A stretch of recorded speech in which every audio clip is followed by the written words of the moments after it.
wanted to do a documentary on type 2 diabetes because it affects each one of us in one way or another. I know for me personally, it's become normalized in my family. As young people, we can actually make a change to this. It doesn't have to be our normal. Yeah. For me personally, I felt like our Tongan community needed to hear about this and we needed to empower them to make a change. Just like our grandparents, they used to tell stories. Tau whetokon aki, tau talanoa.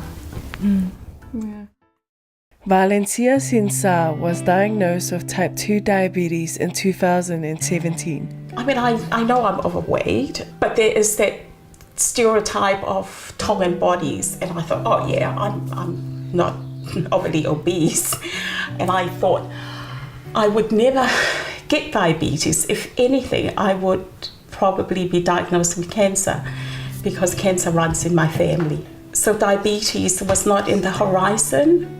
Even though the high school counselor was told she was pre-diabetic 2 years earlier, the diagnosis was still a shock.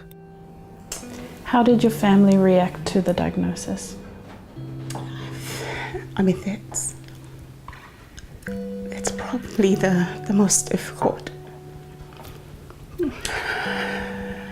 I've never been asked this question, so that's why it's hard. I found it really difficult. My daughter, who's at university, we broke the news, and I said to Katie, now that I've got it, you need to do something about it. Typical teenager, you know, she's thinking, oh yeah, mum's got it, it's not going to affect me. And that's a drive for me to do this documentary because she's 19 and I'm saying to her, you need to do something about it now. What would the strong message have been that you would have liked to hear?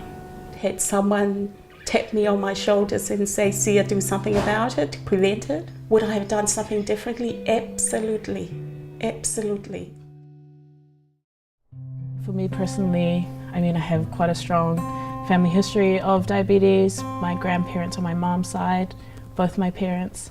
And when I was in high school, me and my sister, we both got diagnosed with pre-diabetes. I guess it kind of taught me that what I do now has an impact on my future.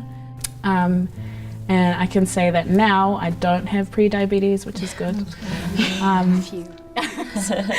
Diabetes isn't just a disease for one person, it affects everybody in one way or another, caregivers included. Devita Tuinawai Asaeli is a well-known punaki, a master of Tongan dance.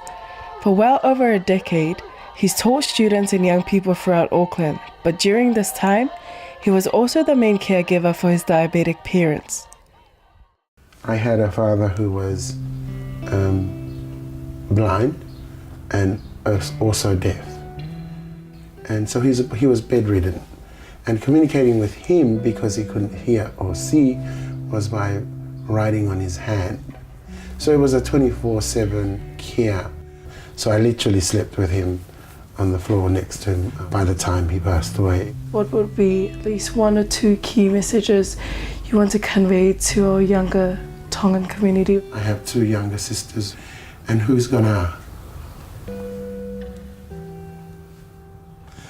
walk them down the aisle? Who's gonna have the joy of looking at their kids one day? And that gaping hole is really hard to fill. And diabetes is one of the major factors that is taking away our loved ones. It is preventable because everything you do to your body will come back to you. People like us, when it's Mother's Day or Father's Day, we're envious of others because they have it at home and we have it at the cemetery. And we don't want what I experienced, I don't want anyone else to go through. That's what's really important to get out of this story, is that now is the time to make those changes.